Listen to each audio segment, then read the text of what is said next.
subhanahu wa ta'ala will be testing us with many things. And Allah subhanahu wa ta'ala is telling us and give glad tidings to those who are patient.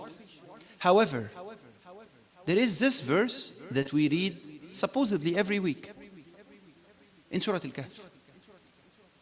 Allah subhanahu wa ta'ala says in Surah Al-Kahf, وَاصْبِرْ نَفْسَكَ مَعَ الَّذِينَ يَدْعُونَ رَبَّهُمْ بِالْغَدَاةِ وَالْعَشِيِّ يُرِيدُونَ وَجْهَهُ وَلَا تَعْدُ عَيْنَاكَ عَنْهُمْ تُرِيدُ زِينَةَ الْحَيَاةِ الدُّنْيَا وَلَا تُطِعْ مَنْ أَغْفَلْنَا قَلْبَهُ عَنْ ذِكْرِنَا وَاتَّبَعَ هَوَاهُ وَكَانَ أَمْرُهُ فُرُطًا.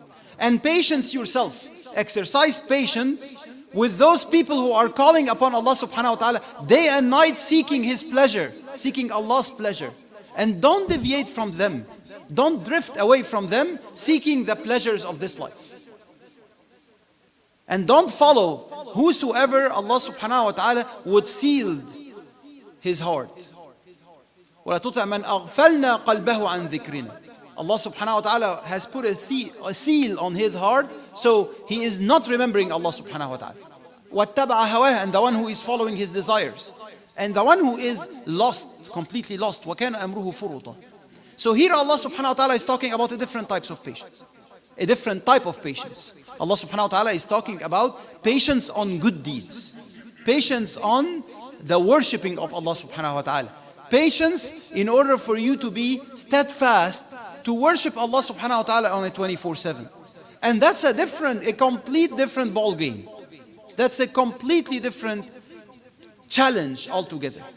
Because subhanAllah, yes, by the time of catastrophes, by the time of calamities, you may be patient. However, shaitan is always trying to let you drift away, and you have different enemies. Inna shaytana lakum aduwwun fattakhidhuhu aduwwa. Shaitan is your enemy, so consider him as your enemy. And your own nafs, inna an-nafsa la'ammaratun bis-su'. Like many times, you may be fading. You may be losing that interest. You may be losing the courage. You may be losing the consistency on ibadah.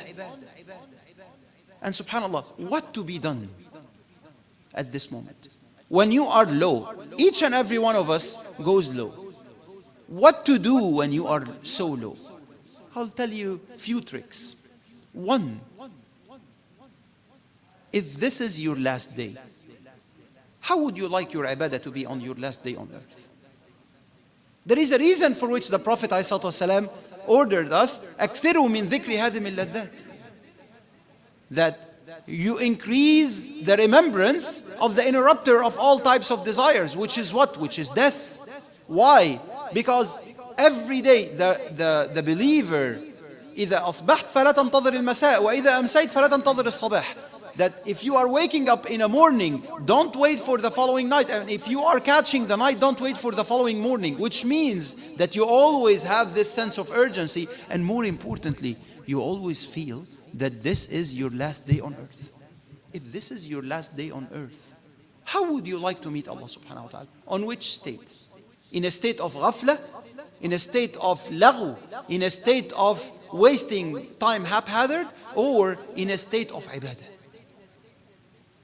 So subhanAllah, if you always remind yourself, the moment that you wake up, in the morning, a day, this is a new opportunity for me. However, let me take it as my last day on earth. It's not easy. What I'm just saying is not easy. However, it's a training. You train yourself on this. And subhanAllah, with one more day, Imam al-Hasan al-Basri says, يَا ابْنَ آدَمْ إِنَّمَا أَنْتَ أَيَّامٍ إِذَا ذَهَبَ يَوْمٍ ذَهَبَ بَعْضُكَ. O son of Adam, al-Hasan al-Basri says, O son of Adam, you are nothing but a set of days. If one day goes on, one day is spent, then part of you is gone and you don't have access to it all the way till the day of judgment. So that's number one. The first trick here is consider today as your last day on earth. The second trick, do you like Allah subhanahu wa ta'ala to see you in a state of ghafla? If you are, for example, about to come to Isha and like whatever happens in the masjid and whatever happens, or Fajr in the masjid, and whatever happens, you are unable to come, or like shaitan is trying to like make you feel lazy or whatever it is, right? Or you are about to open your daily reading for Quran and you are unable to do so, or you've been made busy for whatever reason. Aren't you feeling shy that Allah subhanahu wa ta'ala would be looking at you and you are supposed to do the bare minimum? Each and every one of us is not worshipping Allah subhanahu wa ta'ala as the previous generations or the first generations. We are worshipping Allah very little. Even that little you are unable to spend for the sake of Allah subhanahu wa ta'ala. Don't you feel shy? Forget about doing a sin. I'm just asking you, don't you feel shy that you are, I wouldn't say displeasing Allah, but you have an opportunity to please Allah and you are not catching it? They tell you that in the day of judgment, after the questioning and after the people of paradise are in paradise and after the people of hellfire are in hellfire, if there is one thing that the people of paradise are regretting, what is it?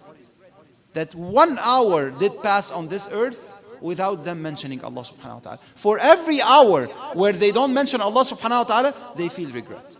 Why would you wait over there to feel regret? Why don't you try to be consistent here? Try to always find some time and like push yourself. And the third trick, you know, athletes, whenever they are preparing themselves and whenever they are actually working on like their workouts and so on, they tell you that the moment that you are so low, what differentiates between a successful athlete and not so successful athlete is the one that is capable of pushing himself when he is so low. This is the time where when you push yourself, there is this barrier, mental barrier, that if you are able to exceed, if you are able to go past, then you are able to beat yourself. And this is applicable to any type of sports, but it's also applicable to ibadah. At the end of the day, it's all about perception. If you tell yourself that I only can come to the masjid once a day, and you are able to, you convince yourself about this, I can guarantee you that half of the days you are not going to be able to come to the masjid to start with. But if you set your bar that, hey, I need to come at least 3 times a day in the to the masjid 3 times a day, at least, then you will not be satisfied if you come twice. But at the very least, this means you came twice. So it's all about the perception. It's all about what is the goal that you are setting for yourself. And I would close with that. Allah subhanahu wa ta'ala in Surah Al-Waqi'ah, Allah gives us 3 groups of people. Al-Muqarrabin, Al-Muqarrabun, those who are the closest from Allah subhanahu wa ta'ala. And Allah subhanahu wa ta'ala is talking about them. ثُلَّةٌ مِّنَ الْأَوَّلِينَ and what? وَقَلِيلٌ مِّنَ الْآخِرِينَ. ثُلَّةٌ مِّنَ الْأَوَّلِينَ, a group from the early generations and very few from the late generations.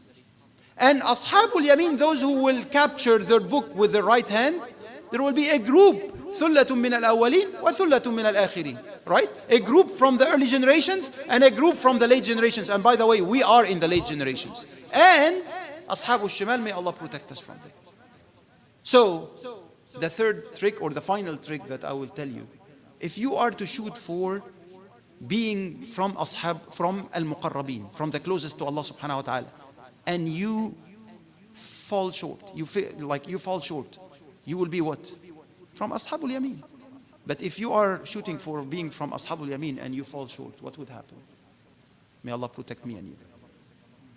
So, aim high when it comes to the hereafter.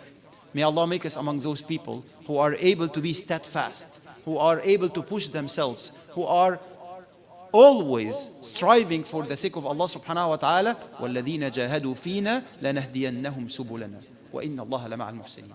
جزاكم الله خيرا. السلام عليكم ورحمة الله وبركاته.